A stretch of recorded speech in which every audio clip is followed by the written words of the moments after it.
infos. On continue à évoquer l'actualité. Je vous rappelle, 9 février, une pièce, Les Passagers de l'Aube, que l'on doit à notre grand témoin. C'est Violaine Larsac qui est avec nous. Violaine, on va parler de l'intelligence artificielle.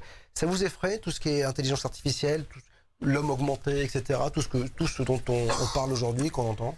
Un peu. Je suis pas très calée sur le sujet, mais un peu, pour vous répondre.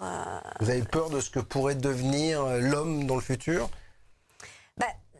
Je trouve que l'homme, déjà, s'il était capable d'utiliser au maximum les possibilités qu'il a telles qu'elles sont là, déjà, on sait très bien que notre cerveau, on l'utilise pas du tout à fond de ce qui pourrait exister. Donc ça m'intéresse plus que l'intelligence artificielle. Après, il y a des applications, bien sûr, mais bon, c'est un sujet que je connais très très peu. Il y a des applications, à partir du moment où ça peut nous aider dans des cas bien particuliers, ok, mais c'est pas quelque chose qui me fascine.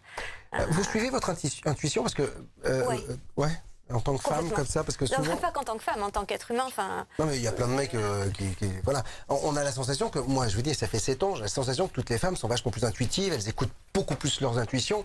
Le mec, il est quand même vachement plus rationnel, je veux pas épouser l'un ou l'autre, mais ça fait 7 ans, j'en interroge, vous voyez, j'ai la sensation que, même sur tous les salons, vous allez sur un salon, c'est souvent, il y a 85% de femmes, et les 15% de mecs, c'est qui sont suivis, ils suivent leur nana, qui les traînent un peu. L'intuition, c'est quelque chose, c'est-à-dire que, mon frère me disait ce matin, si j'avais suivi mon intuition, j'aurais pas fait tant de conneries. Il a été dans la conscience, il a été consciencieux, il s'est planté. Alors qu'il me dit, si j'avais écouté mon intuition, je me serais pas planté.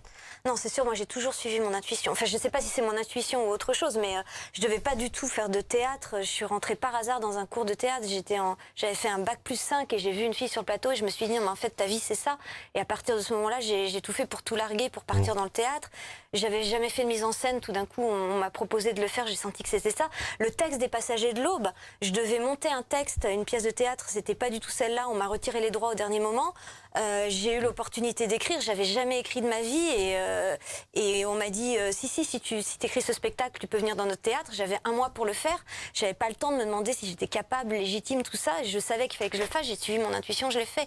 Et sur ce spectacle-là, il y a plein de clins d'œil et plein de choses où tout a été à l'intuition, ouais. Et de plus en plus, parce que une fois qu'on suit l'intuition une fois, ou le cœur, ou on peut l'appeler n'importe quoi d'autre, qu'on suit son être profond et que ça marche, après, on se dit que c'est la bonne voie à suivre, ouais, c'est ça. Ouais, on le fait de plus en plus, quoi, bien sûr.